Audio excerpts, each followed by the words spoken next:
رسول اکرم صلی اللہ علیہ وسلم نے دعا کی کہ یا اللہ یہ دو بندے ہیں، ان دو بندوں میں سے جو تجھے پسند ہے، جو تجھے پسند ہے،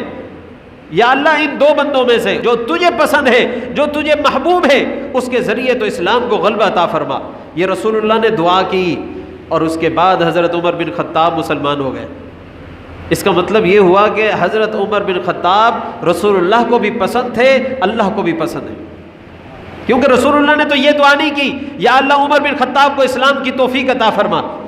یا اللہ اس کو مسلمان بنا دے، یا اللہ اس کو ہمارا حصہ بنا دے، یہ نہیں کہا، بلکہ کہا کہ یا اللہ یہ دو عمر ہیں،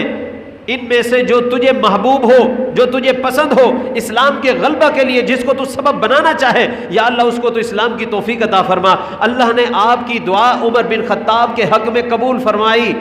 گویا فیصلہ فرما دیا کہ اللہ کی نظر میں بھی عمر بن خطاب محبوب بندہ ہے۔ جب اللہ پسند فرماتا ہے، رسول اللہ پسند کرتے ہیں، ان کے اسلام کے لیے رسول اللہ خود دعا کرتے ہیں، اور فرشتے ان کے اسلام پر خوشی مناتے ہیں، اور حضرت جبرائیل رسول اللہ صلی اللہ علیہ وسلم کی بارگاہ میں حاضر ہو کر عرض کرتے ہیں، اے اللہ کے نبی، حضرت عمر کے اسلام لانے پر آسمان کے فرشتے خوشیاں منا رہے ہیں،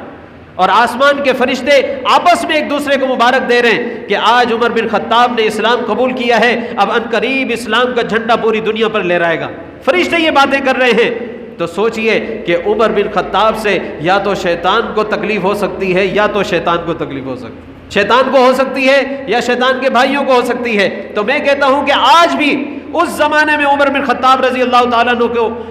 رسول اللہ صلی اللہ علیہ وسلم نے اسلام کی بات کی، دعا کی، وہ اسلام لائے، کفار کو شدید تکلیف ہوئی کہ جن مسلمانوں کو ہم دباتے رہے، جن پر ہم تشدد کرتے رہے، جن کو ہم نے اتنا دبایا کہ یہ اپنی نماز بیت اللہ میں پڑھ نہیں سکتے تھے، اپنے آپ کو کھلم کھلا مسلمان کہہ نہیں سکتے تھے، صرف ایک بندے کے اسلام سے سارا معاملہ اور ماحول ہی تبدیل ہو گیا۔ اب مسلمان کھلے عام کہتے ہیں کہ ہم مسلمان ہیں، اور کھلے عام نکل کر بیت اللہ کے اندر نمازیں پڑھ رہے ہیں۔ یہ ماحول کس کی وجہ سے تبدیل ہوا؟ حضرت عمر بن خطاب رضی اللہ تعالیٰ عنہ کی وجہ سے۔ تو ایسی شخصیت کے بارے میں مسلمانوں کی محبت اللہ کی توفیق ہے،